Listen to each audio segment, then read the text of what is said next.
pada rutinitas kita. Dan Ramadan ini mengajarkan kita untuk bisa kemudian kita keluar daripada kebiasaan-kebiasaan yang biasa kita lakukan. Ya, siang hari biasa makan enak, sekarang enggak gitu kan. Ya, kemudian biasa ngantor, yang masuk hari ini barangkali berangkat agak pagi, pulangnya agak cepat, atau berangkat siang, pulang agak sore, atau dengan adanya kondisi sekarang yang menuntut kita untuk banyak beraktivitas di rumah. Tadi di awal-awal pembicaraan, wah saya pikir wah enak juga kita libur, ternyata nggak libur juga. Ya, ada pegawai-pegawai yang ada di rumah, mereka tetap melaksanakan kewajibannya kepada negara, ya untuk melaksanakan tugas-tugas negara walaupun ada di rumah. Maka hari ini pun juga begitu, bagaimana sunnah-sunnah di dalam bulan Ramadan ketika seorang menjalankan ibadah puasa, tidak salah ketika kita hanya mentargetkan mengerjakan hal-hal yang sifatnya wajib saja. Silakan, nggak ada masalah. Tapi kan kita khawatir, ya sebagaimana Rasulullah Shallallahu Alaihi Wasallam pernah sampaikan dalam hadis, "Rohima anfurojulin", sungguh sayang kepada seseorang, dakhala alaihi Ramadan, dipanjangkan umurnya oleh Allah Subhanahu Wa Taala, masuk ke bulan Ramadan, suman salakha, tatkala Ramadan itu berlalu, qabla ayyufarlah, sementara dosa-dosa dia tidak diampuni oleh Allah Subhanahu wa taala. Maka kita perlu meningkatkan dari sisi seni dalam beribadah di hadapan Allah, tidak lain adalah untuk apa? Untuk mendekatkan diri kita pada Allah Subhanahu wa taala. Makanya ada hal-hal yang yang mempengaruhi kesempurnaan ibadah yang wajib itu dengan adanya hal-hal yang sifatnya sunnah. Maka Masya Allah kesunahan ini dalam kondisi yang cukup ekstrim, ya menuntut kita keluar daripada kebiasaan. Ya, kalau biasanya tahun lalu kita jadi makmum, sekarang harus siap jadi imam. Jadi sekarang ini banyak ternyata Bang Lutfi ya, banyak sekarang ini imam-imam yang mendadak imam gitu ya. Yeah. Dulu kan ada film mendadak dangdut, sekarang mendadak imam. Ya, gue bingung dah gue baca apa katanya. Ya, bahkan banyak yang tanya ke saya, ini kalau sholat tarawih sayanya pengennya 20, tapi bocah di rumah pengennya 8, gimana caranya katanya. Ya, kira-kira yang jadi Bilal siapa? Ya, kemudian nanti yang baca doanya siapa? Kita disibukkan dengan hal-hal yang tidak prinsip sebenarnya. Karenanya hari ini sengaja tema ini diangkat, walaupun sudah berjalan ya beberapa hari Ramadan, tapi insya Allah tidak mengurangi ya kualitas semangat kita untuk terus meningkatkan amal ya dari hari ke hari di hadapan Allah Subhanahu wa taala. Jadi walaupun di rumah, jadi Masya Allah, ya hal-hal yang bisa menyempurnakan ibadah puasa kita masih bisa melakukannya tuh. Ya otomatis ibadahnya nggak cuma menang semangat doang. Ya, orang yang ibadah cuma menang semangat doang, kacau. Ya, kenapa setan tuh demen yang begitu? Ya, dalam satu riwayat kan disebutkan apa? Faqihun wahid, orang alim, orang yang faqih, orang yang mengerti hukum-hukum agama. Ya, asyadda 'ala syaitan, itu lebih dahsyat dihadapi oleh syaitan min alfi abidin, ketimbang 1000 orang ahli ibadah. Ya, kalau ibadahnya cuma semangat doang, gak ada ilmunya, setan demen. Dan itu tidak mengganggu eksistensi setan itu. Ya, artinya justru yang ditakuti adalah mereka-mereka yang paham ilmu, ya orang-orang alim, ya yang dengan ilmunya berapa banyak orang-orang di bawah yang tadinya ahli maksiat jadi sadar, yang tadinya nggak tahu jadi tahu, Masya Allah. Ya, maka hari ini kita sama-sama belajar bagaimana mengamalkan, menghidupkan sunnah di dalam rumah kita. Ya, untuk apa? Sekarang kita menghadapi sesuatu yang tidak biasa. Ya, biasanya kita barangkali berharap untuk bisa makan buka puasa bersama keluarga, sekarang waktunya. Ya. Maka kita harus perhatikan bagaimana kepala rumah tangga ini punya ilmu yang cukup untuk mentarbiyah keluarga, ya banyak hikmah sebenarnya. Ya, hikmah adanya wabah Covid-19 ini, hikmahnya apa? Kita jadi tahu kualitas ilmu ya setiap muslim yang ada di negeri kita ini. Kita jadi tahu tuh kualitasnya apa. Apakah ibadah cuma menang semangat doang ya tanpa ada ilmu yang cukup untuk dijadikan hujjah dia beramal, ya maka hari ini Masya Allah kita akan mencoba untuk melakukan pendekatan-pendekatan ya menjalankan sunnah-sunnah ya puasa Ramadan di dalam rumah kita masing-masing. Ya. Ramadan yu'allimun al-khuruj minal ma'lum. Bulan Ramadan itu mengajarkan kita tentang pentingnya keluar daripada rutinitas. Ya. Jadi langkah yang harus pertama kali kita lakukan adalah bagaimana rumah kita ya kita bangunkan masjid di dalamnya. Ya, biasa kita barangkali sholat berjamaah di masjid, bahkan azan belum dikumandangkan kita udah datang ke masjid. Ya, pokoknya kalau lihat orang-orang di Ditjen Migas ini, masya Allah, ya, ame masjid mah udah nggak usah disangsikan lagi. Pengennya apa? Rebahan mulu di situ. Ya, bukan ibadah, rebahan doang gitu kan. Rebahan, yang lonjor gitu. Tapi masya Allah ya, jadi Ramadan ini mengajarkan kita untuk keluar daripada rutinitas. Ya hari gini kan, masya Allah ini. Ya mata udah 5 watt gitu kan. Ya harusnya habis sholat juga anak nyender, ngelonjor. Tapi hari ini kita dihadapkan dengan bagaimana menjalankan kesunahan untuk mendapatkan kesempurnaan pahala ibadah puasa kita. Pertama, bagaimana di rumah yang kita lakukan? Bawa masjid di luar yang lagi di lockdown. Ya banyak masjid yang diisolasi, bawa ke rumah. Bagaimana membawakan masjid ke rumah? Kita bangun masjid, ya. Kalau misalnya ada rumah kita, ada ruang makan, ruang tidurnya sendiri, ya ada ruang tamu sendiri, bahkan tempat mandi sendiri. Kenapa kita tidak menciptakan, kita membangun sebuah masjid dengan ruangan yang khusus? Ya Ustadz, anak nggak punya ruangan yang lebar-lebar. Ya gampang, ruang tamu kita sulap jadi masjid. Ya, masih ada waktu ini. Ya ruang tamu kita gelarin hambal aja dah, kita gelar karpet aja dah. Ya, sofa-sofanya, kursi-kursinya geser-geser aja dulu dah. Ya, kalau perlu dibikin suasana semirip mungkin dengan masjid yang biasa kita selalu datang untuk sholat berjamaah. Ya, kalau sudah ada masjid di situ, ya biarin sampai sebulan penuh. Ya, nanti kalau tamu bagaimana? Tamu dalam kondisi sekarang jarang ada yang datang. Ya, kalau nggak tukang sampah gitu kan, kalau nggak tukang ngecek-ngecek listrik di meteran listrik kita, nggak ada yang bertamu. Jadi nggak usah khawatir. Ya, dibikinlah, diciptakan ruangan itu semirip-mirip masjid. Ya, kalau perlu kita pesan banner, gambarnya apa? Ka'bah di situ kita tancepin di depan. Ya, supaya mirip dengan masjid. Ya, ada sound system, speaker yang kecil-kecil, pakai aja dah. Ya, kita ciptakan suasana di rumah mirip dengan masjid. Kenapa? Karena kalau tidak ada ruangan yang khusus untuk ibadah, antum bisa rasain tuh. Ya, ada orang sholat nih di kamar, yang satu di ruang tamu, yang satu di orang lewat lalu lalang. Jadi nggak bener gitu nih. Ya, gimana kita mau kumpul, gimana kita mau terkonsentrasi untuk bisa beribadah ketika ruangan itu nggak ada. Ya, di luar sudah masjid di lockdown, masjid diisolasi, nggak cuma masjidnya, kegiatannya juga dihabisi sementara doang, gitu kan. Mudah-mudahan badai cepat berlalu ini. Ya, nah sekarang bagaimana? Nggak usah teriak-teriak. Inilah ciri orang beriman. Dibanting ke sono kemari, ajaban li amril mu'min, kata Nabi. Sungguh mengagumkan urusan orang beriman tuh. Ya, dikasih nikmat, dia bersyukur, dia ada pahalanya, dikasih musibah, dia bersabar, ada pahalanya. Buat orang yang beriman, ya nggak ada masalah. Ya masjid di lockdown, kita bisa membangun masjid di rumah kita. Karena dari riwayat dulu sahabat, ya pengen membangun ruangan ya masjid di dalam rumahnya, itu menginginkan Rasulullah datang bertamu. Ya ketika Rasulullah datang bertamu, ya beliau kemudian dipersilakan untuk sholat sunnah di dalamnya, maka tempat sholat bekas Rasulullah itulah akan dibangunkan masjid di dalam rumah seorang sahabat ini. Jadi masya Allah itu, ya mungkin buat mereka yang ukuran rumahnya ukuran cuma 4L ya bingung juga. 4L itu apa tuh Mas Lutfi itu? Ya kemana-mana lo lagi gitu kan? Iya, Ruang lagi ya Ustaz ya. dapur ketemu lo juga. Karena hampir memang tidak ada ruangan yang luas. Tapi minimal sebisa mungkin lah ya setiap waktu sholat kita ada di ruangan khusus untuk kita beribadah kepada Allah Subhanahu wa Ta'ala di rumah. Ya, nah apa sih kesunahan untuk kita bisa menghidupkan di dalam rumah kita?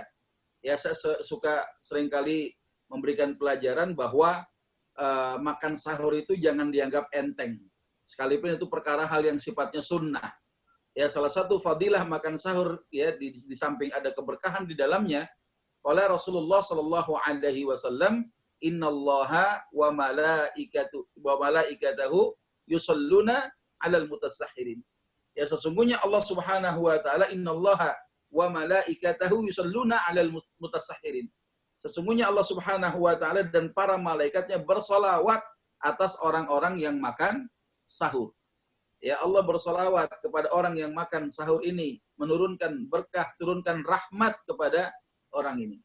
Ya, para malaikat yang kemudian bersolawat di hadapan Allah untuk orang yang makan sahur, ngapain? Mendoakan kepada Allah agar orang yang makan sahur ini diampuni segala dosa dan kesalahannya. Ya, karenanya Rasulullah sampaikan apa? Fala tada'u, jangan kalian tinggalkan makan sahur itu. Ya, jadi Masya Allah yang nggak biasa berjumpa, bertatap muka bersama-sama dengan keluarga, ini momennya. Ya, biasa antum barangkali ya dinas luar kota terus, kadang sebulan, kadang 2 minggu, seminggu. Ya, hari ini kita banyak di rumah, maka buat orang yang beriman nggak ada masalah. Ya, kita tetap bisa beribadah di rumah ya dengan memakan sahur, walaupun hanya ya nenggak segelas air, walaupun hanya nasinya 2 piring, walaupun hanya ya rendangnya 2 juring, sayurnya, empingnya, walaupun ya pakai begitu doang, namanya sahur juga ya. Tapi yang namanya sahur sesungguhnya apa kata Nabi? Ya, Rasulullah SAW beliau sampaikan, ya, fala tada'u, ya, makan sahur itu jangan sampai ditinggalkan, walaupun apa? Hasawatin min ma'in, walaupun hanya ya meminum seteguk air saja. Itu pun juga sahur. Saya yakin antum ya Bapak Ibu kuat juga ya tanpa sahur untuk tetap berpuasa. Tapi inilah yang membedakan antara puasa kita dengan puasa ahlul kitab. Ya, ada makan sahurnya, apa di antara fadilahnya? Fa innallaha wa malaikatahu yusalluna 'alal mutasahhirin. Sesungguhnya Allah Subhanahu wa taala dan para malaikatnya bersalawat atas orang-orang yang makan sahur. Ya, kita bisa ajarkan di situ ya anak-anak kita bagaimana ya memulai imsak. Imsak yang benar itu seperti apa? Ya, kalau di Indonesia kan ada jadwal imsakiyah. 10 menit sebelum subuh. Itu bukan jadwal imsak beneran, baru cumi doang. Ya, kalau 10 menit di masjid-masjid dibilangin tuh sebelum subuh. Bapak Ibu, ya, sekarang sudah tiba waktu imsak. Hentikan segala aktivitas makan dan minumnya. Padahal jadwal imsakiyah yang dimaksud itu cuma mirip.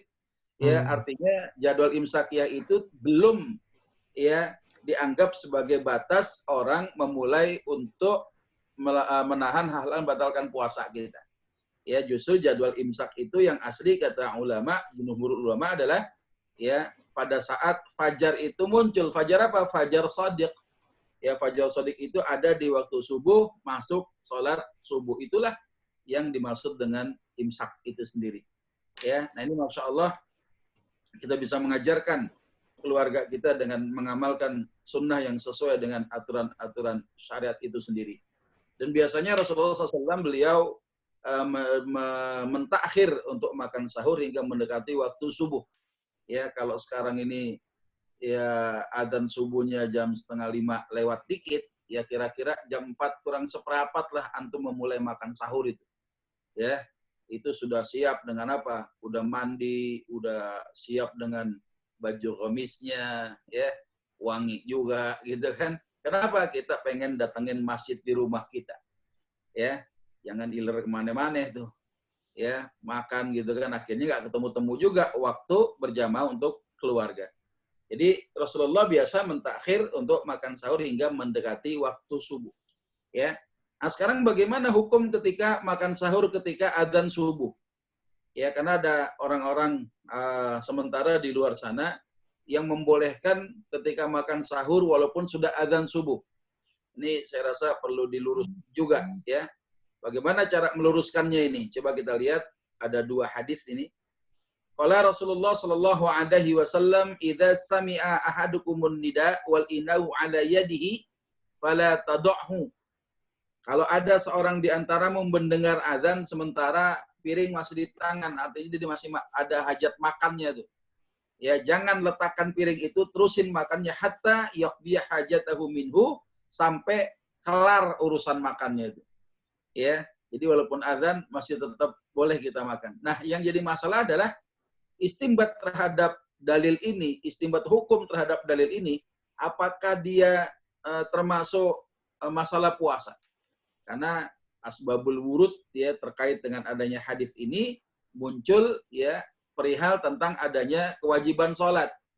Ada orang yang lagi makan gitu kan, lagi asik makan tiba-tiba azan. Allahu Akbar, Allahu Akbar. Ya terusin makannya. Ya sampai hajatnya selesai. Gitu ya. Nah sekarang apakah hadis ini bisa ditarik ya menjadi hukum terkait dengan kebolehan seorang yang makan sahur, tetap dia boleh makan sahur walaupun azan sudah kedengaran. Nah, ini yang saya perlu luruskan adalah begini. Yang menjadi tolok ukur imsak itu adalah fajar shadiq.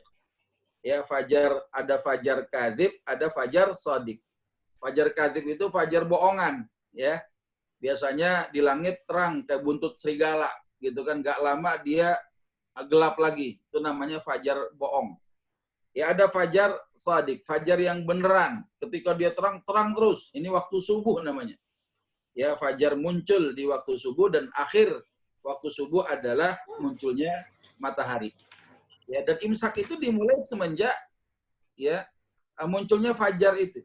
Ya. Lalu bagaimana hubungannya dengan apakah orang ketika mendengar azan itu boleh dia tetap makan sahur? Ada syaratnya. Syaratnya apa?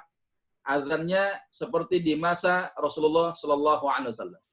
Bagaimana maksudnya adzan di masa Rasulullah itu harus sama? Minimal adzan subuhnya 2 kali. Ya, di dalam hadis ini disebutkan anna Bilalan kana yu'adzinu bil-lail.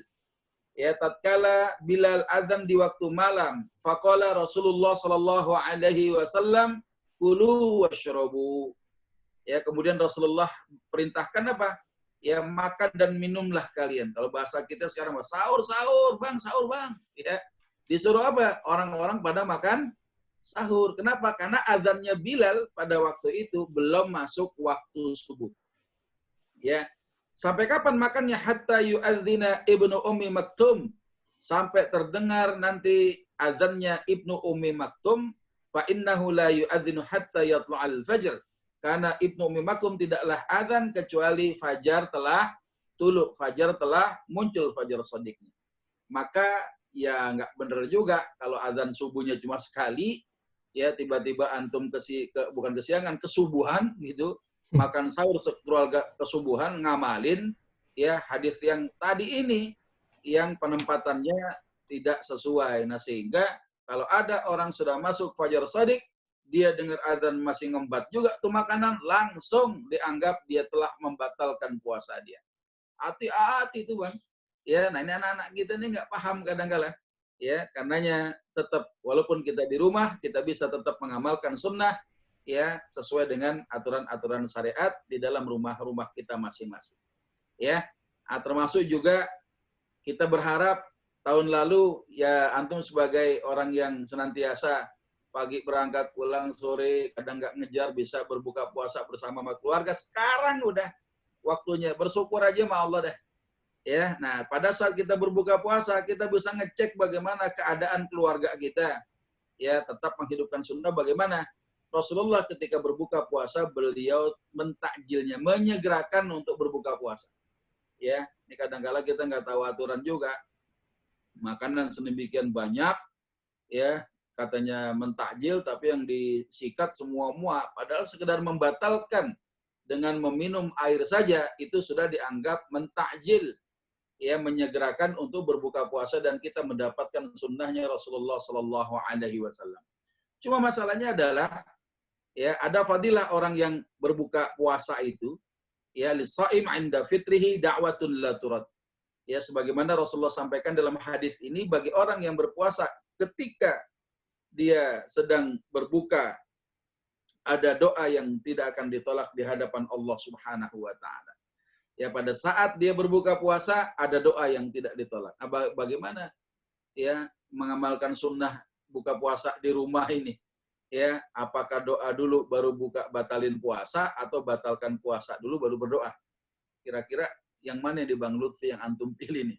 Batalkan dulu baru berdoa atau doa dulu baru batalin? Kira-kira yang mana nih? Ya, yang mana ya Ustaz ya? Yang mana Doa kira-kira? dulu sih biasanya Ustaz kalau olahannya Ustaz. Gimana? Biasanya sih doa dulu.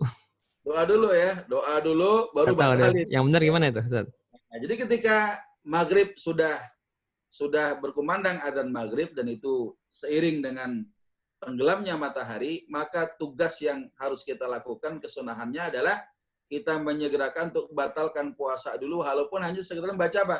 Bismillahirrahmanirrahim, batalkan puasanya, baru antum berdoa. Itu caranya. Ya, jadi ternyata lisaim inda fitrihi da'watun la turad. Ya, bagi orang yang berpuasa ketika dalam kondisi dia berbuka ada doa yang tidak tertolak. Alasannya apa? Kok batalkan puasa dulu baru kemudian berdoa? Ya, kita lihat bagaimana ada dua riwayat ya yang dibaca oleh Rasulullah Shallallahu Alaihi Wasallam. Satu riwayat dianggap hadis ini dhaif, satu riwayat dianggap hadis ini hasan. Nanti apakah yang dhaif ini boleh kita amalkan atau tidak? Nanti kita lihat. Ya, riwayat pertama, kana Rasulullah Shallallahu Alaihi Wasallam idza afthara qala. Tatkala Rasulullah SAW telah berbuka, afthara ini fiil maudhi, ya bentuk pasten, bentuk lampau.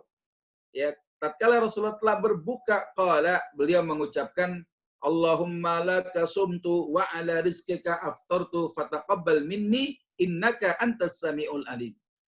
Ya, walaupun tinjauan ya takhrij hadis ini adalah hadisnya banyak yang menyatakan hadis ini dhaif. Ya, ada juga yang mengatakan ya hadis ini munkar ya. Karena ternyata perbedaan memberikan kedudukan hadis ini termasuk khilaf ulama juga. Ya, kalau kita menyebutkan hadis di dunia ini nggak ada yang sahih sebenarnya, kecuali yang sahih menurut siapa gitu kira-kira. Jadi kalau antum bilang hadis ini sahih menurut siapa, hadis ini dhaif kata siapa, gitu kan? Karena kadangkala ada sebagian ulama mengatakan ini sahih, ada mengatakan ini hasan saja, ada mengatakan ini dhaif.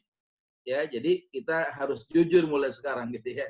Ya, jadi ada beberapa perawi hadis menyatakan bahwa doa ini di dalam riwayat yang dhaif. Ada satu lagi riwayat yang ulama hadis ini nyatakan bahwa hadis ini hasan. Ya, karena Rasulullah sallallahu alaihi wasallam idza aftara qala dhahaba adh-dhama'u wa batalatil 'uruqu wa thabatal ajru insyaallah. Ya, rasa haus telah hilang, kerongkongan telah basah, semoga pahala didapatkan insya Allah. Antum bisa lanjutkan dengan doa apapun itu. Yang penting tadi sudah dibatalkan dulu. Ya, sekedar minum seteguk, 2 teguk, 3 teguk air, ya, ini langsung berdoa. Nah, bagaimana ulama ketika menyikapi hadis yang dhaif ini? Ya, semisal kalangan mazhab Al-Hanabilah menyatakan apa? Kami adalah orang-orang yang tegas kalau kita bicara tentang halal haram. Artinya hadis dhaif itu kalau dipakai untuk mengharamkan sesuatu itu nggak bisa dengan hadis dhaif. Tapi ketika menyangkut fadilah amal, ya keutamaan untuk beramal, maka hadis dhaif itu kami masih mengamalkannya. Dan ini dipegang oleh para ulama fikih. Jadi hadis dhaif itu boleh kita amalkan selama itu terkait dengan fadilah amal, keutamaan beramal. Jadi boleh saja orang mengamalkan doa ini, digabung misalnya, zahabadz dhama'u wa batalatil 'uruqu wa thabatal ajru insyaallah. Allahumma laka sumtu wa ala rizqika aftartu fataqabbal minni innaka antas samiul alim. Silakan aja. Ya, kenapa kok boleh kita pakai doa yang dhaif ini? Karena sepanjang apapun doa antum nggak minum-minum, nggak makan-makan, nggak dianggap udah buka puasa. Bener nggak Bang kira-kira Bang? Ya, jadi sepanjang antum doa tadi, wah doa yang jomblo pengen minta jodoh, ya doa yang punya utang pengen utangnya dilunasin, doa yang pengen mudik pengen besok pemerintah nyabut larangan mudik gitu ya, ntar gue minta ada dakwatun laturot katanya. Tapi ini orang nggak batalkan puasa dia secara zahir, doa sepanjang apapun ya.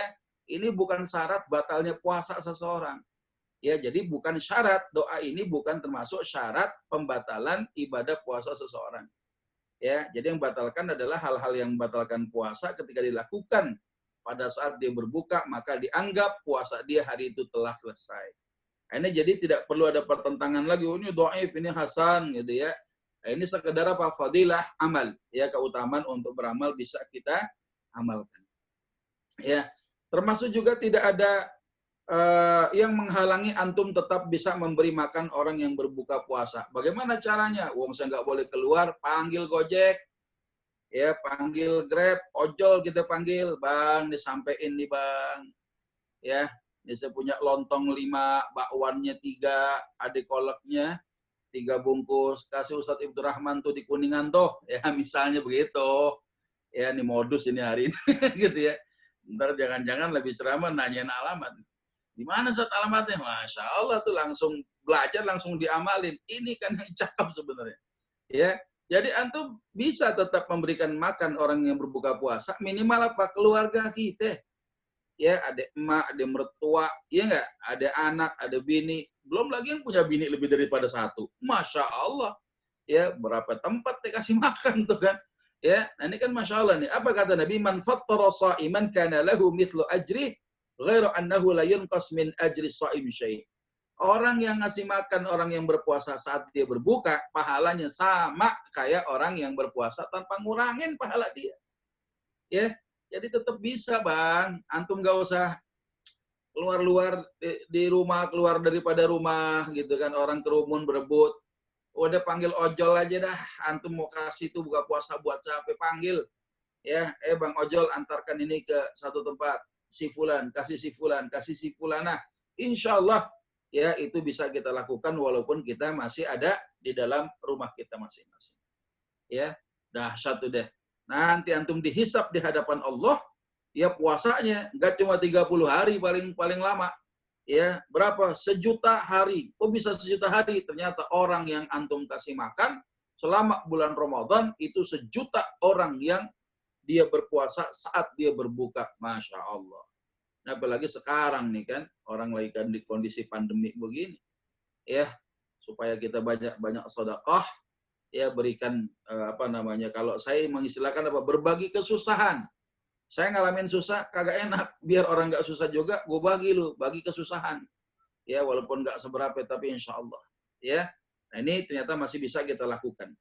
Ya, nah kemudian lagi juga termasuk memperbanyak baca Al-Quran. Kan asik tuh. Kita pengen baca Quran, ada masjid di dalam rumah kita nggak mencar-mencar, tapi di situ tempatnya. Qurannya ada di atas meja lekarnya, ada tandanya, ya, nggak digoblek-goblek sama keluarga kita. Kenapa? Itu khusus buat ibadah tuh tempat. Jadi Masya Allah, ya, memperbanyak baca Al-Quran. Bahkan salah satu fadilah membaca Al-Quran ini, ya segala bentuk setan memedik kolor hijau nggak akan mau datengin rumah kita. Ya, ada istri baca, istri sekali baca sehari 1 juz. Ya, yang minggat bukan jin, suaminya minggat. Oh, bukan gitu tuh. Ya, yang begitu mah kepengenan bini udah ampak melakinya katanya. Ya, jadi pas baca minggat lakinya. Wah, gitu kan. Nah, jadi memperbanyak baca Quran ini, ya silakan. Ya, mau sehari 1 juz, ya, mau berapa lembar, silahkan aja. Tapi yang harus antum ingat, membaca Quran yang sunnah, yang dapatkan pahala sempurna 1 huruf. Ya, asyru amthaliha, dapat 10 kebaikan tiap hurufnya, adalah ketika kita membaca huruf aslinya, huruf Arab aslinya itu. Ya, bukan Latinnya, makanya belajar. Ya, tahun lalu tuh dikasih kesempatan belajar. Ya, jangan malu-malu. Nanti pas Ramadan ini, alhamdulillah udah bisa ngebut kita. Ya, udah bisa baca Quran. Nah, ini silakan. Ya, jangan jadikan rumahmu mirip kuburan. Ya, dengan adanya Quran ini Masya Allah, ya dihiasi rumah kita dengan bacaan Al-Quran. Jadi ini pun bisa kita lakukan di dalam rumah-rumah tangga kita. Ya, antum katanya WFH gitu ya, work from home ya. Tapi kan banyak waktu, nggak cuma kerja doang. Sisipkan tuh waktu antum membaca Al-Quran. Syukur-syukur dibaca tahun lalu, sekarang menuntaskan baca kitab tafsirnya. Ya, kalau nggak tahu istilah-istilah dalam ilmu tafsir, lu tanya ada sama guru. Ya, jangan belajar sendiri, repot kalau belajar sendiri. Ya, kita nggak bisa ngukur gitu ya, kira-kira ya. Nah ini Rasulullah biasa di bulan Ramadan beliau bertadarus Quran dengan malaikat Jibril. Maka mengikuti sunnah Nabi di rumah, walaupun nggak di masjid, di rumah tetap bisa kita baca bacaan Al-Quran tanpa ngurangin pahala kita, tanpa ngurangin semangat kita. Ya, banyak-banyak zikir dan berdoa pun juga termasuk nih. Ya, banyak-banyak kita zikir, berdoa. Ya, walaupun tetap ada di rumah, ya disunnahkan itu untuk lisan kita ya senantiasa berzikir dan berdoa pada Allah Subhanahu wa taala. Ya, jadi kalau ada ungkapan ya orang yang tidur katanya nomor so'im yang ibadah, tidurnya orang puasa itu ibadah. Ini ternyata banyak ulama-ulama hadis yang memaudhukan hadis ini, menganggap hadis ini hadis palsu. Ya, memang kalau dilogikakan daripada gua ngomongin orang, daripada gua gangguin tetangga lagi puasa, mendingan apa? Mendingan apa kira-kira? Daripada saya ganggu tetangga, mendingan Tidur. tidur baca Quran ya, Oh, tidur lah. salah ya. Ada Bener-bener pancing. kalau lihat masjid rindu mau rebahan lagi katanya. Ya, jadi bukan suruh tidur lagi ya, tapi supaya apa? Ya, dia senantiasa ya hidupkan hari-harinya dengan membaca Al-Qur'an. Ketimbang ngomongin orang baca Quran aja dah. Ya, bedah-bedah kitab ya, mutolaah, ini Masya Allah. Ya, ini yang manfaat buat kita bisa kita lakukan di rumah kita masing-masing. Termasuk juga perbanyak sedekah pun juga begitu. Ya. Jadi kalau nanti di komplek-komplek antum jadi inspirator lah, menginspirasi banyak orang untuk bisa berbuat banyak. Ya, dalam kondisi pandemi ini ya coba kita apa ada beras sejumput, sekepel gitu, secedukan tangan. Ya kalau di Bogor tuh babe saya pernah cerita tuh ada petugas prelek namanya. Petugas prelek tuh bawa apa sih? Bawa kaleng, kadang minta sedekah bukan buat ini dikelola sama masjid. Ya berasnya nanti buat diberikan kepada fakir miskin itu. Ya walaupun cuma secedukan ya. Kalau antum sih Masya Allah lah ya kerja di jadi pegawai negeri sehari sekarung nggak apa-apa itu ya nggak ada yang larang sedekah ya sekarung yang 5 kilo juga pakai karung sekarang ini nggak apa-apa sehari 5 kilo kasih ya ini bagian daripada bentuk sedekah kita ya karena kenapa Rasulullah di bulan Ramadan itu lebih dermawan ketimbang bulan-bulan yang lain. Nah, ini sudah banyaklah fadilah tentang sedekah yang bisa antum gali informasi dari guru-guru kita ya. Yang berikutnya adalah iktikaf. Ya, sebelum kita bicara iktikaf, kemarin ada yang nanya, sholat tarawih gimana Ustaz? Ya, apakah saya bisa mimpin sholat tarawih? Caranya bagaimana? Ya, nah ini pertama sebelum orang melaksanakan sholat tarawih itu kan dimulai dengan sholat isya dulu berjamaah. Ketika ada di rumah gitu ya. Jadi setelah sholat isya itulah sholat tarawih bisa kita lakukan. Ya, di rumah aja. Ya, kalau sholat isya tiba-tiba sudah masuk, itu boleh mengumandangkan adzan gitu. Ya silakan yang adzan anak kita siap imamnya atau kalau ada anak kita yang muda-muda ya baru pulang dari pesantren juga lagi lockdown pulang ke rumah suruh dia jadi imam ya bagi dua sama antum deh pokoknya kamu imam maghrib isya sampai subuh ayah mah zuhur sama asar aja udah ya cari aman aja nggak apa-apa ya tapi kalaupun mau kita sholat tarawih kita jadi imam ya maka ulama membolehkan seorang itu boleh memegang mushaf dalam sholat sunnah itu. Ya ulama sepakat nih, sholat sunnah boleh sambil memegang mushaf Quran itu. Kalau kegedean gimana? Cari yang kecil. Kalau nggak ada lagi yang kecil, beli deh kalau punya duit ya. Ada standing tuh, ada tripod yang bisa naruh Quran gede di situ. Ya kita sambil sholat mata kita, sambil baca Quran di depan, ngejogrok depan kita. Boleh, nggak apa-apa. Ya, tapi kalau mentok juga baca dah juz 30 aja dah. Ya, apa-apa kalau ada orang ledekin, ente mah kalau jadi imam kalau enggak kuliah kulhu. Gue dong, apa kalau lu baca? Gue baca inna a'tainakal kautsar, sama aja. Pendek-pendek juga namanya gitu.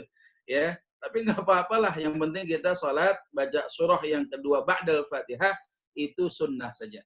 Ya, kalau misalnya saya biasa 23 rakaat Ustaz, ya 20 tarawih, 3-nya witir. Ya antum selain jadi imam tahu tuntutan juga di belakang. Bocah gimana urusannya? Ya, urusan buka puasa ketunda gara-gara apa? Adzan Isya. Ya, adzan Isya akhirnya mau pada sholat, ngancem dia ntar bakwan gua habisin. Ya, ntar lontong satu lagi nih, ya. Ntar ada kolak segelas semangkok lagi. Kita lama-lama kesian anak kita.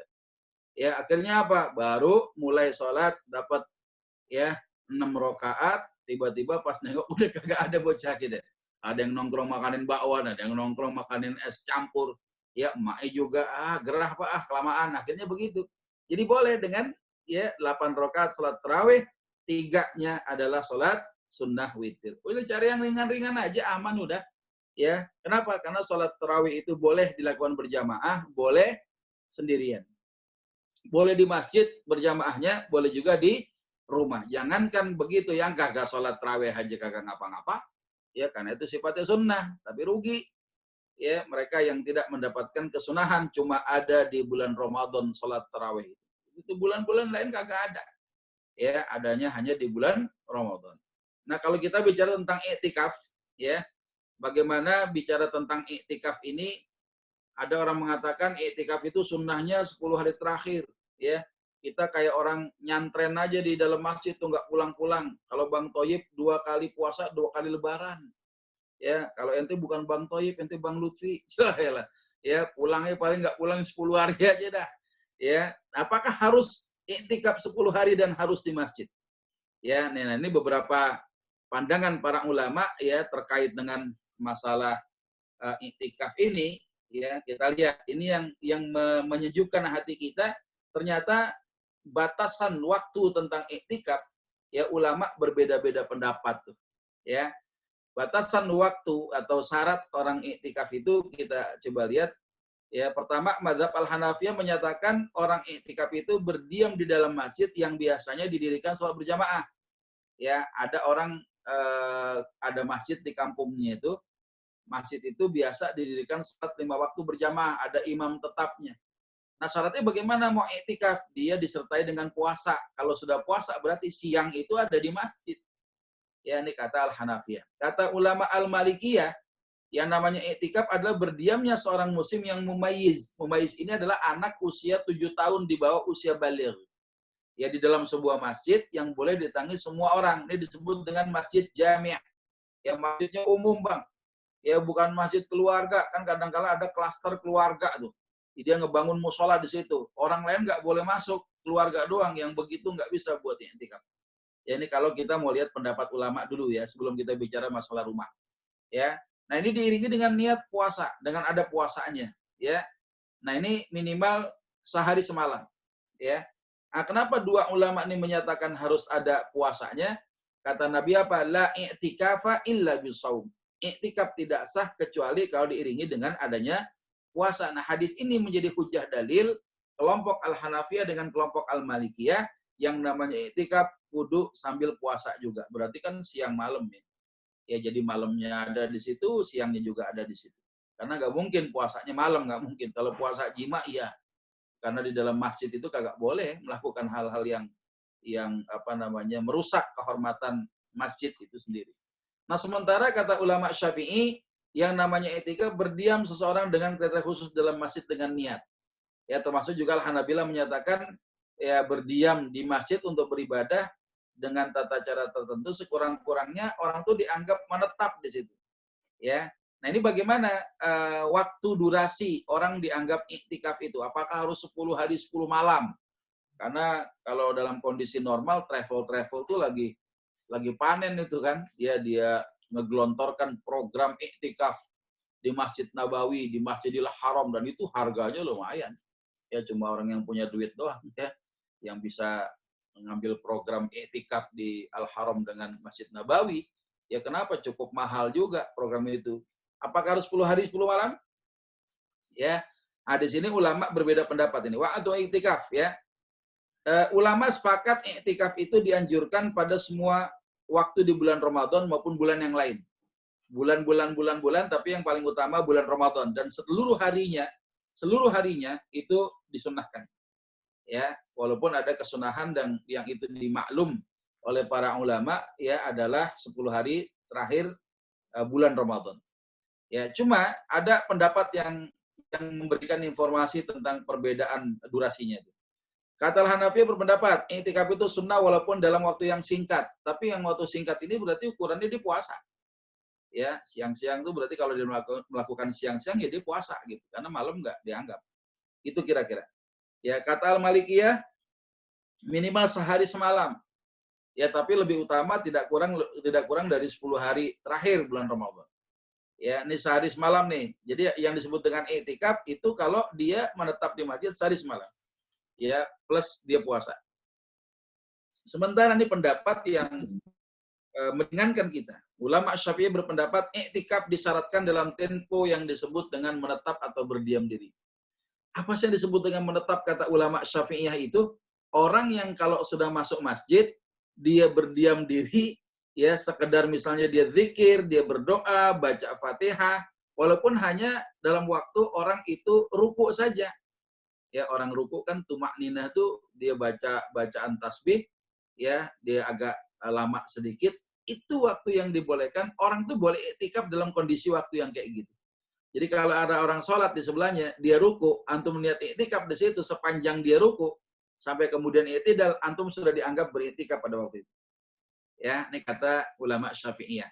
Sementara kata ulama Hanabilah, ya orang yang disebut dengan i'tikaf itu, ya dia disebut menetap gitu, meskipun hanya sekejap saja. Ya artinya yang disebut dengan menetap, ya dia ada di dalam masjid, bukan di luar masjid. Ya, tapi ada di ruangan yang ruangan itu diharamkan bagi mereka yang dalam keadaan berhadas besar, tidak boleh ada di masjid untuk berdiam diri.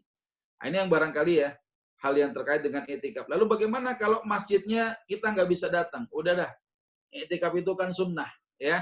Suasana biasa kita i'tikaf di masjid, masjidnya udah dibawa ke rumah kita. Ya walaupun itu bukan bangunan masjid sesungguhnya, tapi aktivitas i'tikaf yang biasa kita lakukan, kita ngaji, ya kita berzikir, kita banyak-banyak sholat sunnah di situ, banyak-banyak taubat pada Allah Subhanahu Wa Taala, masih bisa kita lakukan, ya ada di dalam tempat yang namanya al-masajid fi buyut, ya. Ada masjid-masjid yang dibangun di rumah-rumah kita masing-masing. Nah, jadi Masya Allah, buat orang beriman nih, melihat kondisi semacam ini, senyum aja udah dah. Ya, kita masih bisa melakukan hal-hal ya yang bisa menyempurnakan pahala puasa Ramadan kita dengan mengamalkan sunnah Rasulullah Shallallahu Alaihi Wasallam. Itu barangkali yang bisa disampaikan. Kalau ada pertanyaan, monggo silakan dipandu sama Bang Lutfi. Baik langsung tanya, ya nanti audionya bisa di-unmute, ya atau juga bisa lewat chatnya biar nanti Bang Lutfi yang bacakan insya Allah. Tafadhal kalau ada pertanyaan. Ya, jazakallah. Pertanyaan Pak Ustaz. Assalamualaikum. Ya, Pak Dulvi mau nanya, Pak. Sebentar Assalamualaikum Pak Ustaz. Pak Dulvi, sebentar saya bacakan dulu ya yang tadi disampaikan Ya. Ustadz ya. Bentar ya. Tadi Ustadz telah menyampaikan paling tidak ada 7 sunnah-sunnah yang bisa kita lakukan. Tadi Ustadz juga membahas yang secara yang agak panjang di sunnah makan sahur ya, kemudian juga itikaf. Kemudian juga di itikaf tadi yang terakhir Ustadz juga mengingatkan bahwa kita karena kondisi sekarang kita bisa memindahkan ke rumah ya di tempat biasa kita sholat ya Ustadz ya. Nah, mungkin itu saja yang bisa di resume, nanti kita perdalam dari pertanyaan. Silakan Pak Dulfi, ada pertanyaan Pak. Assalamualaikum warahmatullahi wabarakatuh Pak Ustaz. Waalaikumsalam. Ya, silakan Pak. Ya Pak Ustaz, ada sedikit mau ditanyakan. Ya. Kalau seseorang muslim itu, mukmin itu, sebenarnya dia secara fisik bisa berpuasa, cuma karena kendala kesehatan, dia lagi asam lambungnya menurut dia tidak bisa berpuasa. Tetapi pada malam harinya mereka melaksanakan amalan-amalan puasa seperti tarawih, zikir, dan lainnya. Bagaimana seperti itu Pak Ustaz? Bisa. Kalau dikaitkan dengan tadi harus berpuasa.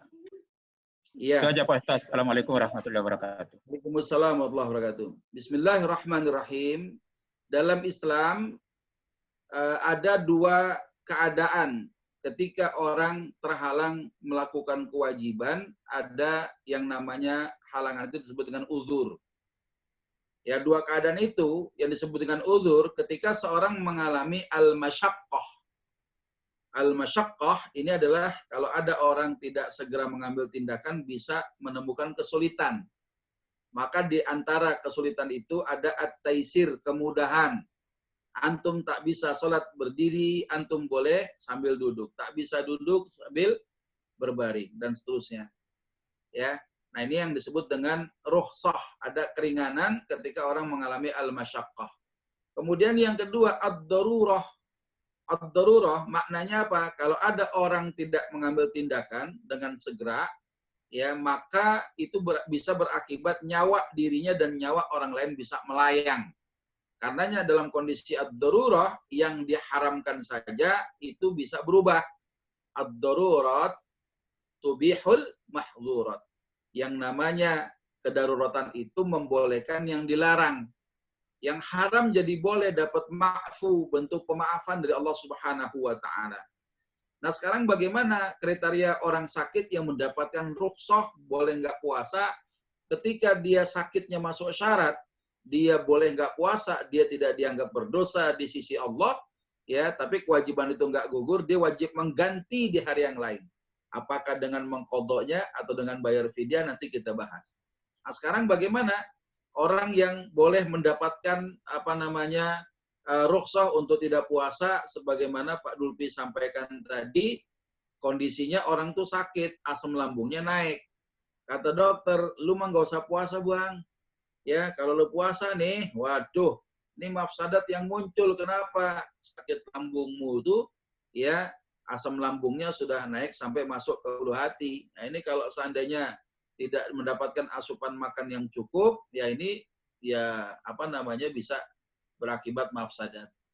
Ya, sekalipun ada ungkapan sumu tosihhu, berpuasalah kamu, ya, kamu akan sehat. Ini kan sebagian ulama ada menyatakan bukan ucapan Rasulullah Shallallahu Alaihi Wasallam. Ya, kalau ini menjadi dasar kenapa puasa, ya ilahnya supaya kita sehat. Tapi kenapa justru banyak ayat yang menyatakan ada keringanan yang Allah berikan kepada orang sakit, orang yang dalam keadaan safar, ya harusnya orang yang sakit biar sehat suruh puasa, tapi kan nggak mungkin, ya ketika sakitnya itu ternyata masuk kriteria yang itu cukup membahayakan. Sehingga ulama ya membagi 3 kriteria orang sakit, Pak Dulfi. Pertama, orang yang sakit dan benar-benar nggak mampu puasa. Kalau puasa jengker dia, jiwanya nggak selamat, bahaya. Ya, kalau udah bahaya gitu kan, bisa nyangkut nyawa dia, maka dia wajib kagak puasa.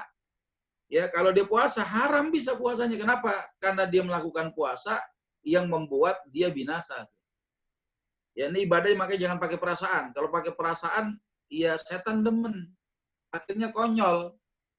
Ya, coba pernah kejadian di masa Rasulullah, ada orang yang berperang, kepalanya luka mengucurkan darah, ya dia mau mandi janabat gitu kan, ya akhirnya dia nanya sama sahabat yang lain, saya jima, ya nggak diceritain gimana bisa jima padahal palanya lagi bocor itu, ya palanya lagi berdarah-darah gitu ya. Nah ketika dia bilang pengen mandi janabat, ya padahal ketika mengalami al-masyaqqah, mandi janabat yang nggak bisa dilakukan gara-gara ada luka, dia bisa bertayamum, tapi sahabat ini bilang nggak bisa mandi, udah mandi junub sana untuk menghilangkan hadas besarmu tuh. Ketika dilakukan sama orang yang kepalanya bocor ini, tiba-tiba dia meninggal dunia. Dilaporkan di hadapan Nabi, Nabi marahnya luar biasa. Ya, ini kan kadang hati-hati itu. Yang namanya ibadah nggak cuma pakai perasaan, nggak cuma pakai semangat doang. Harus ada ilmunya juga. Ya, nah sehingga orang yang sakit ya jangan maksain diri, apalagi dokter itu secara mutawatir, minimal 10 dokter bilang, diagnosanya apa sama, dokter A, dokter B, sampai 10 dokter bilang, lu mah bang gak bisa puasa bang, ya asam lambungnya udah bisa naik ke ulu hati, bahaya, ya udah kita maka tidak boleh nggak puasa dan itu nggak berdosa, ya nanti kita harus bayar ya qadha puasa di hari yang lain. Kalau udah nggak sakit lagi, kalau nggak asam lambungnya kumat lagi. Nah, kemudian yang kedua, orang yang sakit tapi secara fisik dia mampu, Pak, berpuasa. Walaupun puasanya dia nggak ngancam nyawa dia. Tapi kalau dia berpuasa, menghambat kesembuhan. Ini kan kayak orang kena terpapar COVID-19. Apakah orang yang terkena virus corona diisolasi, di karantina, boleh nggak puasa? Ya, kalau kita lihat kan fisiknya biasa-biasa aja sebenarnya dalam kondisi masa-masa awal-awal inkubasi ya. Ya, ada orang yang kadang kena terpapar virus corona ini, dia positif tapi nggak punya gejala. Kadang-kala ada yang begitu, dia ngerasa sehat tapi ternyata positif. Ya, nah orang yang begini nih, gitu kan, ketika dia diisolasi harus butuh gizi, butuh makanan yang cukup, butuh asupan obat-obatan, maka boleh saja dia nggak berpuasa. Kenapa? Karena bisa menghambat kesembuhan dia. Ya, adapun ibadah yang lain tetap bisa dia lakuin. Ya, yang terlalu semangat ini, batuk-batuk ini. Yang ketiga adalah ya orang yang sakitnya sakit ringan. Kalau dia nggak puasa atau dia puasa kagak ngaruh sama sakitnya. Apa kira-kira Pak? Sakit yang nggak ngaruh sama puasa sakit apa? Sakit hati ditinggal bini. Sakit hati ditinggal bini minggat. Kenapa lu Bang nggak puasa? Gua sakit Ustaz. Sakit apa? Sakit hati. Sakitnya di mana? Sakitnya di sini katanya.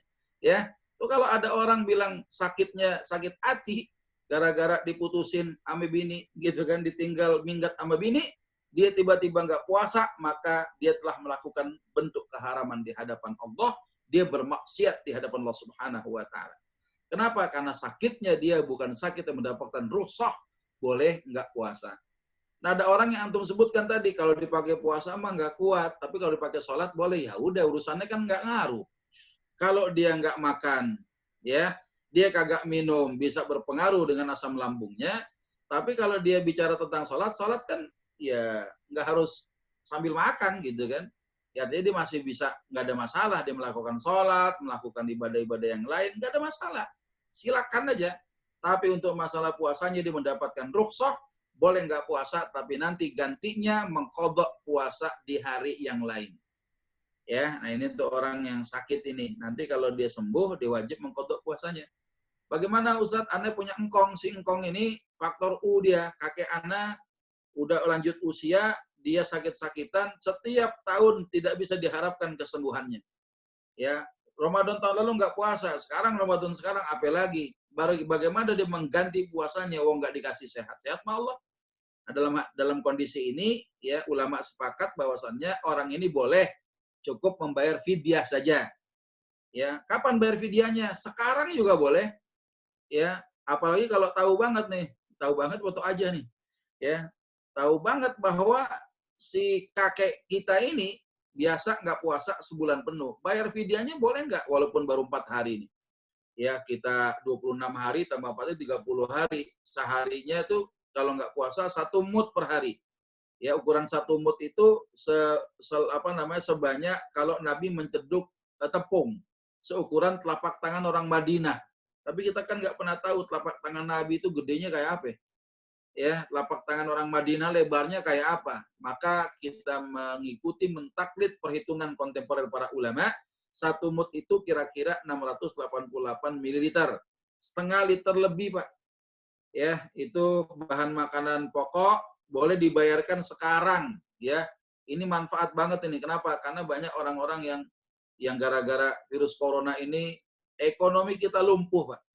Ya, kalau antum barangkali kerjanya di rumah, gaji masih aman, masih adem ayem, ya. Ini orang yang kerjanya harian, ya, yang kalau ada proyek dia dapat gaji. Ya, sekarang orang banyak tiarap, ya, di mana-mana lockdown, dapur ikut lockdown, ya. Maka fidyah ini pun dibutuhkan. Ya, boleh kita berikan kepada orang miskin di antara kita sekalian. Gitu Pak Dulpi, mudah-mudahan bisa dipahami itu.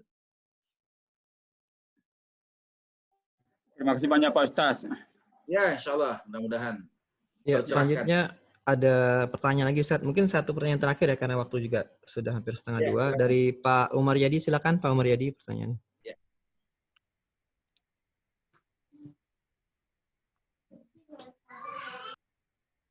Silakan Pak Umar. Assalamualaikum Pak Ustaz. Saya dengar Pak Ustaz. Waalaikumsalam warahmatullahi wabarakatuh. Ya, alhamdulillah, gimana? Mau menanyakan mengenai masalah formasi sholat tarawih Pak Ustaz. Iya. Nah, masalah formasi sholat tarawih. Nah, misalnya 8 rakaat.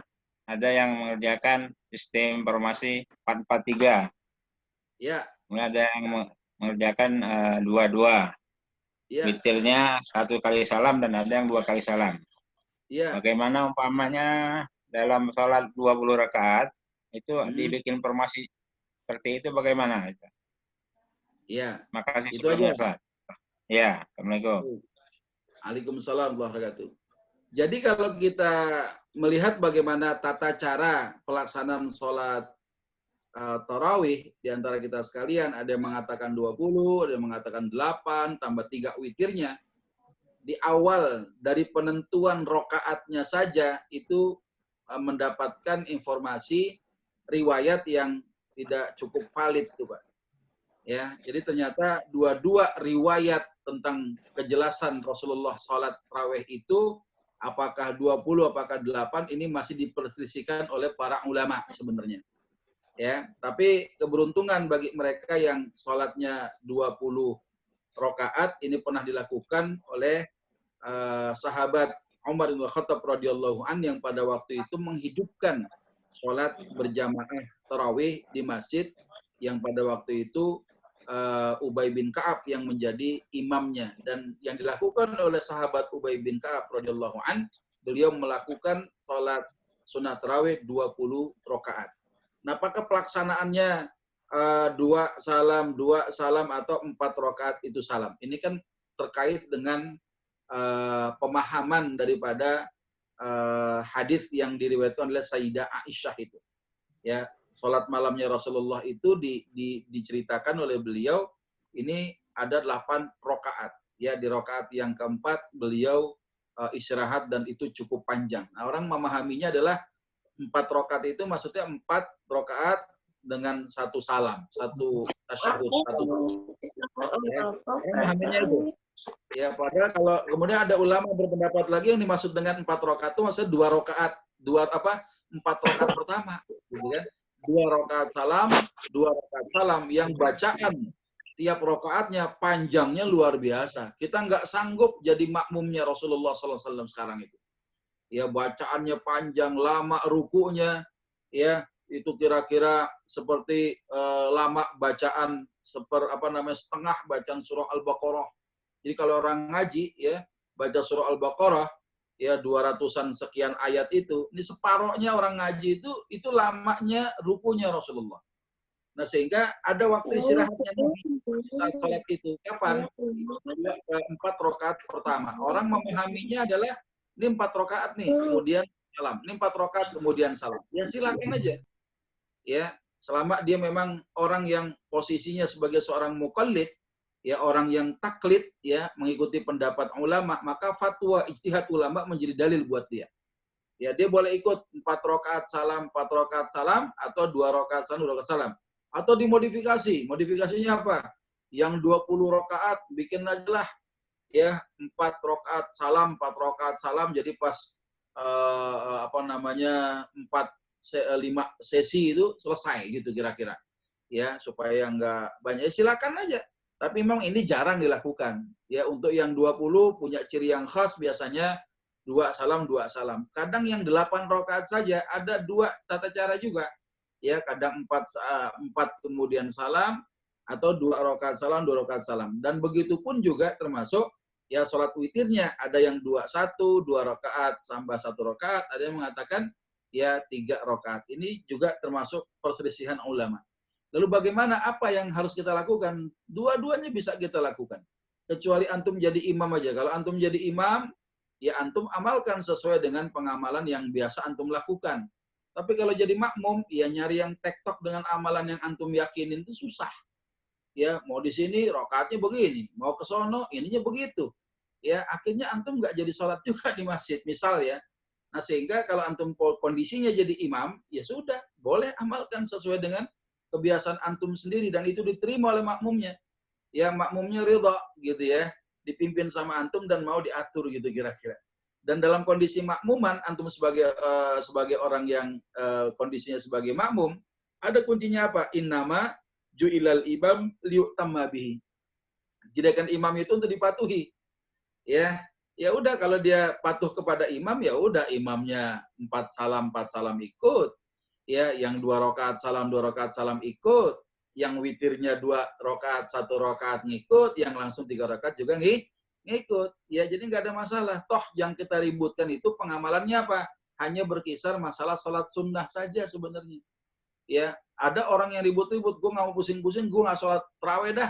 Iya boleh juga, kenapa? Orang sholat tarawih itu sunnah kok. Ya, artinya apa? Jangan sampai perdebatan itu kemudian meruncing sehingga orang yang punya penyakit di hatinya lebih memilih untuk tidak sholat tarawih ketimbang ya dia harus menghadapi perdebatan karena tata cara pelaksanaan sholat tarawih yang berbeda-beda. Nah, buat kita nih yang biasa belajar fikih, senyum aja udah. Ya, lu jadi imam, jadi makmum lu, gitu kan? Ya, kalau jadi makmum ikutin aja udah sah, nggak ada masalah. Ya, nggak ada masalah. Wong imam aja. Misalnya ada antum jadi imam, ruku nggak baca kalimat tasbih. Ya, subhana rabbiyal azimi wa bihamdi. Sah salatnya. Kenapa? Karena bacaan tasbih di dalam ruku dan sujud seseorang itu hanya sunnah saja. Sunnahnya apa? Ada sunnah hay'ah, ada sunnah ab'ah. Ya, nah ini sunnah-sunnah yang termasuk tidak perlu dilakukan sujud sahwi di dalamnya, itu termasuk bacaan kalimat tasbih yang kalau kita nggak baca tuh. Ya, tapi memang ya tidak sempurna pahala sholat kita kalau kita tidak ya melengkapi dengan kesunahan itu sendiri. Nah, jadi kembali ke pertanyaan antum, ya semuanya sah hukumnya kita bisa gunakan. Ya jangan malah kita memilih daripada ribut, yang ini ribut begini, gue nggak sholat tarawih aja dah. Ya, atau sholat sendirian aja ya silakan aja, nggak ada masalah. Ya, tapi kalau kita mengacu kepada bagaimana Rasulullah pernah menyampaikan dalam hadis sahih, innama ju'ilal imam liutamma bi, dijadikan imam itu untuk dipatuhi. Dirasa wah ini yang 4 salam 3 ya ikut aja dah. Ya, kebetulan ada masjid kita mampir 2 salam sampai 20 rakaat. Ya, ada yang witirnya 3, ada 2 1 begitu, ya ikut aja sudah. Sah semuanya enggak ada masalah. Karena ini menyangkut ranah ikhtilafnya ulama. Idza ijtahadal hakim fa asaba falahu ajran wa idza akhta'a falahu ajr. Tatkala ulama berijtihad, ya, ijtihadnya benar pahalanya 2, ya. Antum misalnya ngikut yang 4 rakaat salam, sisanya 3. Benar tuh ijtihad kita, pahalanya 2. Ada yang melakukan 2 salam cuma 8 gitu, sama 3 rakaat salat itu tiba-tiba ijtihadnya salah, enggak dosa, dia dapat pahala 1 karena ijtihadnya itu. Nah, jadi enggak usah ribut, sokul, ya, tetap ada di rumah gitu kan. Ya, jangan sampai menghalangi kita atau Bapak untuk melaksanakan sholat tarawih gitu. Kira-kira ya Pak ya. Jadi dengan banyaknya pendapat, ya kata Imam Nawawi apa? Idza kana fil baladi mujtahidun. Kalau di satu negeri banyak ulamanya di situ, falil muqallid, maka buat orang yang mentaklid mengikuti pandangan ulama, musa'alatun man sya'a minhum. Dia bisa mengambil pendapat yang dia mau yang mana. Ya selama dia melakukannya itu atas dasar untuk mencari kemudahan karena kemampuan dia. Jadi kalau antum misalnya cari yang ideal, gua sih biasanya 4 rakaat salam, 3 rakaat witir. Dicari ngubek-ngubek di masjid kalau kondisi normal ya. Di masjid nggak ada yang amalan kayak antum begitu. Akhirnya kan kita kebingungan sendiri gitu kan. Padahal kita tetap jadi makmum ya ikutin aja si imam maunya apa. Kecuali antum jadi imam. Cuma masalahnya nggak ada yang ngangkat antum jadi imam di masjid-masjid itu. Akhirnya untuk ngamalin hal yang tadi sesuai dengan aturan kita, ya pengennya kayak begitu, nggak nemu juga. Jangan menghalangi antum kemudian untuk bisa hadir sholat berjamaah. Kalau kondisi normal gitu berjamaah untuk mempererat, memperkuat tali ukhuwah Islamiyah kita. Jangan hanya karena perbedaan mazhab, ya ujung-ujungnya apa? Ya, ukhuwah Islamiyah tidak terpelihara. Khilafi kan itu sifatnya sunnah. Ya, perbedaan pendapat itu pasti terjadi sampai hari kiamat. Tapi ukhuwah Islamiyah wajib kita pelihara sampai hari kiamat juga. Wallahu a'lam bishawab. Mudah-mudahan bisa antum pahami dan saya berdoa kepada antum dan keluarga, seluruh teman-teman yang ada di Zoom meeting ini, ya dalam taklim kesempatan ini, semoga Allah senantiasa memelihara kesehatan kita, sehat walafiat sampai puasa kita selesai pada waktunya, dan semoga tren adanya penularan virus corona ini bisa cepat menurun dan antum akhirnya bisa mudik, bisa pulang kampung, ya. Atau mudik sama pulang kampung katanya beda, saya kagak ngerti itu. Ya, pokoknya bisa pulang kampung, bisa mudik, ya silakan. Ya, kita berdoalah semoga yang sakit Allah banyak ya kasih kesembuhan kepada mereka, diangkat segala bentuk wabah penyakit yang berbahaya ini. Itu barangkali tadi host sudah menyampaikan, Bang Lutfi sudah menyampaikan ada warning. Ustadz ini kayaknya pertanyaan terakhir aja. Oke lah, siap. Gitu kan. Ya, semoga pertanyaan Bapak tadi sudah cukup untuk bisa menutup perjumpaan kita hari ini. Saya minta dibukakan pintu maaf yang seluas-luasnya. Kalau ada kata-kata yang tidak berkenan kepada Allah, sama-sama kita mohon ampunan. Insya Allah lepas Ramadan kita akan berjumpa lagi di kajian di Masjid Al-Ikhlas di Ditjen Migas lantai 4. Ya, mudah-mudahan tidak berubah jadwalnya dan kita bisa saling bertemu muka lah. Ya, hari ini baru bertemu via online di dunia alam gaib ini. Karena Ustadznya nggak kelihatan di tempat gitu ya. Nggak ada di tempat. Tapi Masya Allah saya bisa merasakan bagaimana semangat itu ada di dada kita masing-masing. Itu saja saya serahkan kepada hostnya Bang Lutfi untuk menutup taklim kita pada kesempatan hari ini. Alhamdulillahirrabbilalamin. Assalamualaikum warahmatullahi wabarakatuh. Waalaikumsalam warahmatullahi wabarakatuh. Syukran jazakumullah khairan Ustaz Ibnu Rahman atas tausiahnya hari ini. Tadi kita telah membahas paling tidak ada 7 sunnah yang Ustaz telah ingatkan. Yang pertama sunnah makan sahur, bagaimana kita mengakhirkan sahur. Kemudian yang kedua jangan lupa juga memberi makan orang berpuasa. Kemudian memperbanyak bacaan Al-Quran. Kemudian juga banyak zikir dan berdoa. Memperbanyak sedekah, iktikaf dan tarawih. Semoga apa-apa sunnah-sunnah tadi yang telah disampaikan Ustadz bisa kita amalkan Ramadan kita kali ini sehingga pada akhir Ramadan kelak kita bisa termasuk orang-orang yang berpredikat takwa insyaallah.